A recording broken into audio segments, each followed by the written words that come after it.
Hi guys, it is April from Getting Hooga With It. Today I'm here to recommend you books that I think are perfect for the summer. So let's get into it.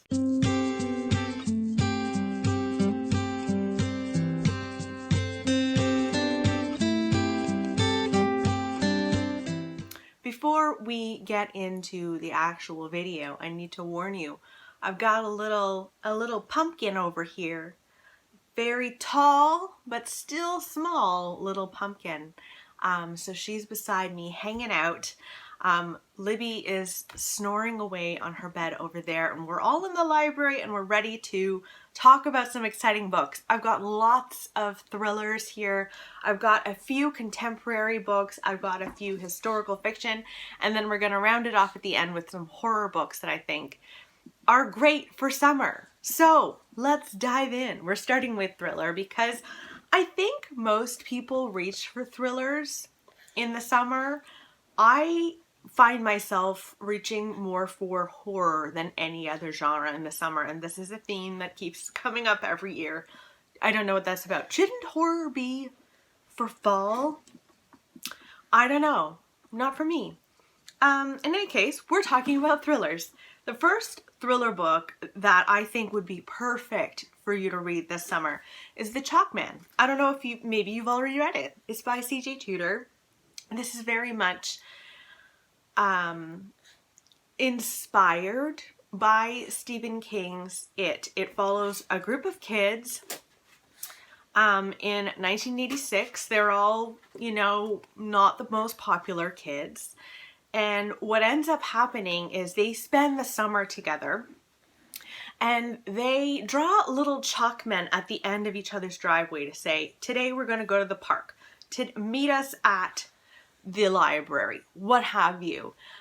One day they each get this figure at the bottom of their driveway that leads them to, I think it's a park that's like close to the woods or something. Anyway, they get there and there is a dead body, and I think it's quite a graphically horrific crime scene. You get into what happened to this victim through the eyes of the children, but then also their parents. It's very layered in a very good way.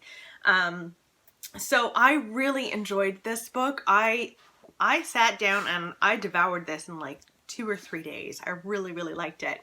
And it all takes place over a summer break for kids. So good. In the summer, I also tend to want to reach for books set in the South. There's something about the South, the heat.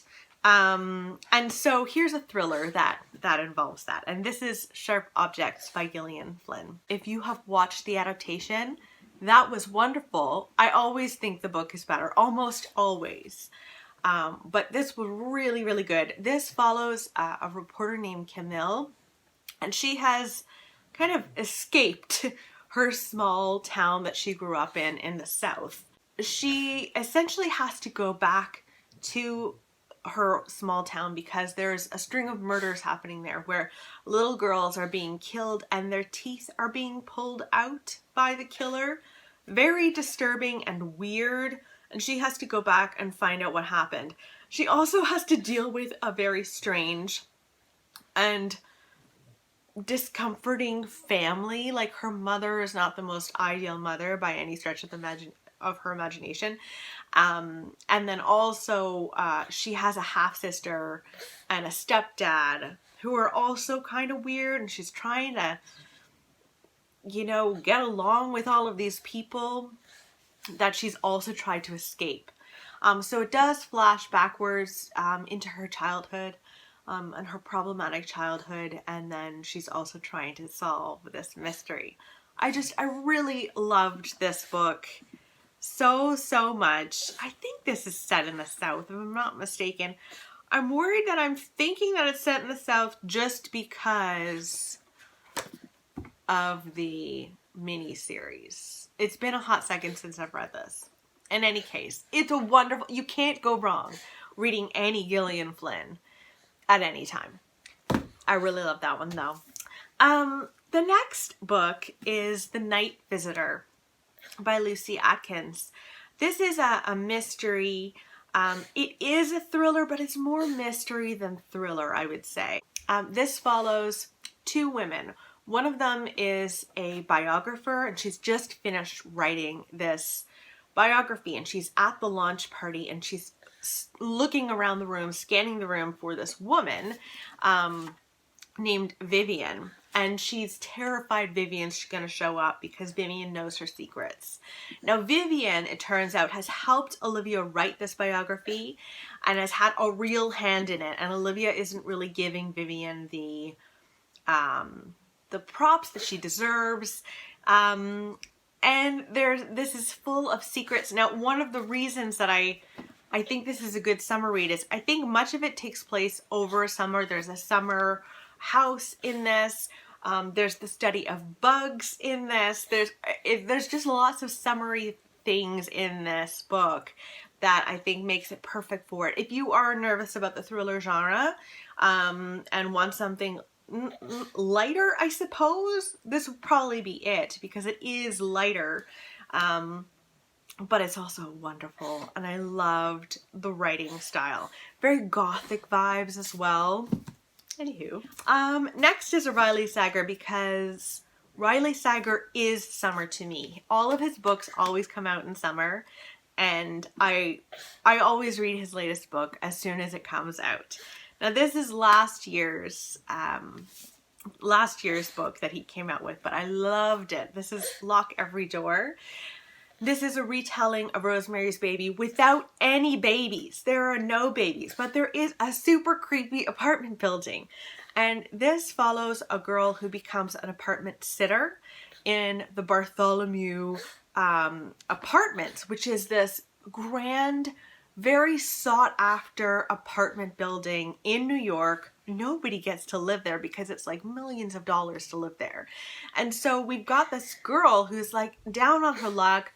Her boyfriend she's found out he's cheating on her. She has to get out. She's like couch surfing. It's just not good. And so this seems like the perfect scenario. And yet the people who live in this apartment seem very odd. There are all sorts of rules that she needs to abide by, like don't talk to the people that live there. Don't ever have people over. There's all sorts of strange rules. And then also she always feels unsettled and kind of like she's being watched in this apartment. The way that her apartment that she's sitting is described and the tapestry on the wall, and it's so like I could picture everything. It was so wonderful. I really loved this book, but you can't go wrong with any Riley Sager for the summer, in my opinion. He is summer to me. Next is a dark comedic thriller. It's very funny to me. It's called My Sister the Serial Killer, and this is about two sisters. One of them is a serial killer, and the other one is learning that this is a real problem. This isn't a woman who's like just happens to find herself in situations where she needs to kill someone to protect herself. She's slowly learning, oh my gosh, my sister is probably a serial killer. But she always seems to help her sister like clean up the mess of the murders.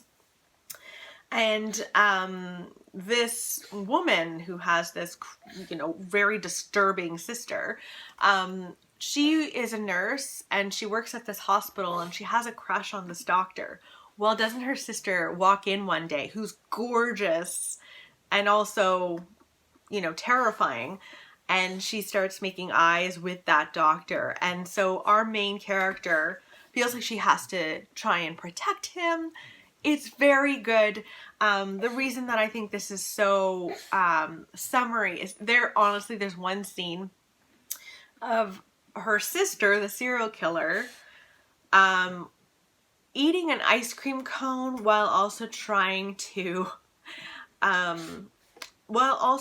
console, in a terrible way because she's a psychopath, trying to console one of her victim's sisters.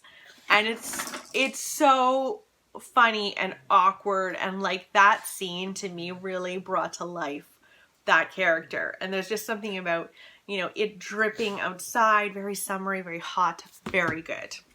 Next is The Turn of the Key by Ruth Ware. This is about a girl who, similarly to many of these books, she's down on her luck. She's not doing well financially. So she decides to apply to become a governess, a nanny, for this family that live in the Scottish Highlands. And this family, the parents of the family are architects, and so they have this Victorian house, but they've added glass to it, and they've added all of these high-tech features to it. So it's this smart home. She gets there, she's taking care of, I think it's three girls. She gets there, she's taking care of the girls, and the house kind of turns on her. Moreover, there's this garden that's this poisonous garden. So it's definitely perfect for summer. I really enjoyed this. So I would recommend that. And now, okay, we're moving on to contemporary books that I would recommend. I'm sure many of you have been watching the Little Fires Everywhere series. I think it's on Hulu, and then I have it on Amazon Prime. I am enjoying it. I think I preferred the book. This is about Shaker Heights, which is pristine and perfect, and everything is just so. And you live in this very affluent neighborhood, and this mother and daughter move to town. The mother is an artist, and she shakes things up in a major way.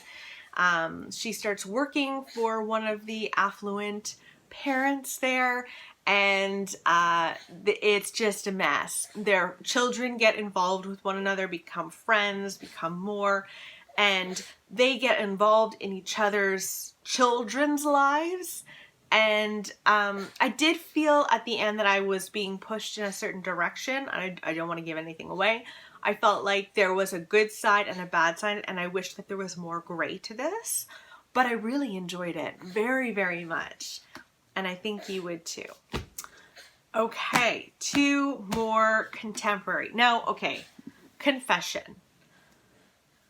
Historical fiction versus contemporary in my mind. For me, historical fiction ends in the 1950s. Anything after that, to me, is contemporary, and they live on my contemporary shelves.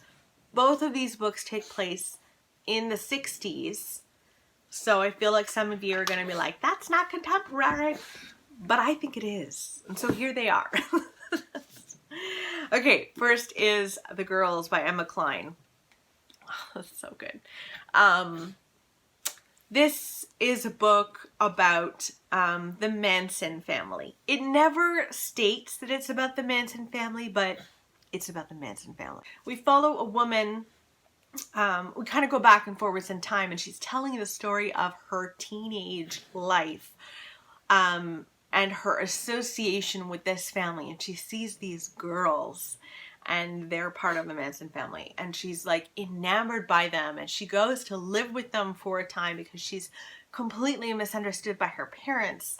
So she lives with them, and they live terribly. Like, it's really gross.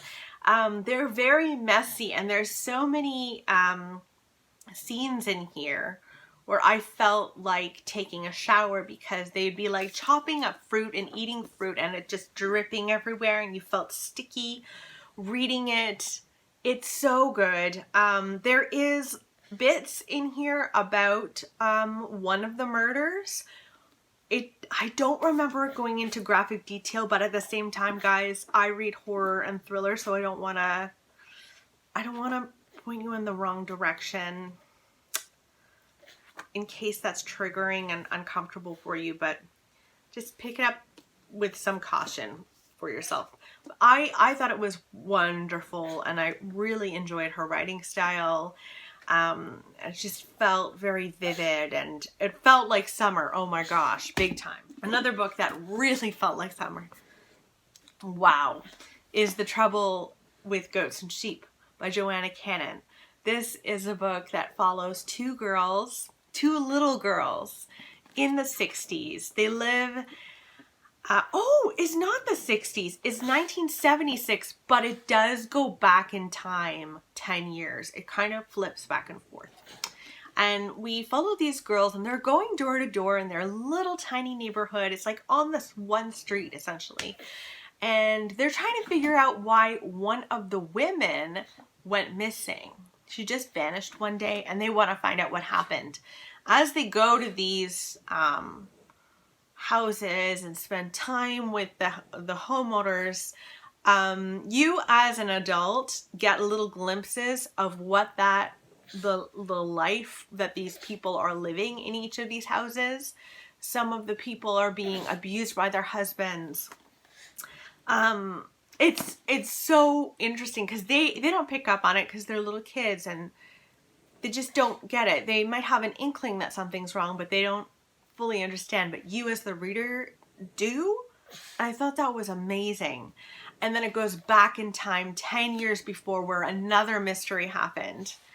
And you're figuring out the secrets of this neighborhood. This is one of the best books. This, I would say, out of all of these books for summer, this is the one, to me, that I would recommend that you read. It was just that good and so summery. It takes place over a summer. I think it takes place in the hottest summer in England or something like that. I could be wrong, but I'm pretty sure. Moving on to some historical fiction. One of my favorite books of all time. The Light Between Oceans. I hope you don't mind that sound. Nora's making all sorts of little noises over here. Sorry about that if that's annoying. But The Light Between Oceans by M.L. Stedman. Still the only book that she's written, and I'm waiting. I want more from her. This is about a couple who live in Australia. He is a lighthouse keeper, and she lives with him on this island called Janus Rock. And they have been struggling with infertility and miscarriage for years. This shows the miscarriage in here and how brutal that is. I've had a miscarriage, and I've spoken about that here on my channel before. It is devastating, as is infertility. So you are with them through that. And then one day, a boat comes ashore. There's a dead man in the boat and a living and breathing baby. And they take the baby in and raise her as their own. But there's a lot of, repercussions for that decision. And you follow that. There's mystery in here, but it's so wonderful. And this is the first book that made me feel known about infertility. And I'd never read anything about that before this book, and it was just what I needed to feel known. There's lots of gray in this book. Like, no one is entirely in the wrong and no one is entirely in the right. But all our decisions have implications for other people, and it's just so good. I loved it. Australia is a hot country, so I just thought, yes, even though Australia is in the middle of winter, but what do you say? What do you say, you Scooperson? Next is The Lake House by Kate Morton. Now this is something that I guess I could have put in contemporary as well, but it goes back and forwards in time. We meet a woman who's on the police force, and she is trying to solve a mystery from the past. And that is what Kate Morton always does. And part of it has to do with her going to this abandoned home and exploring the grounds, which it was so vivid in my mind. I loved that. And essentially the mystery of the past was there was a party in 1933, and while the fireworks are going off, their 11-month-old son vanishes from his crib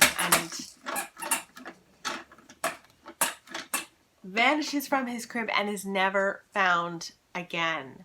And so you're trying to find out what happened to this little baby boy.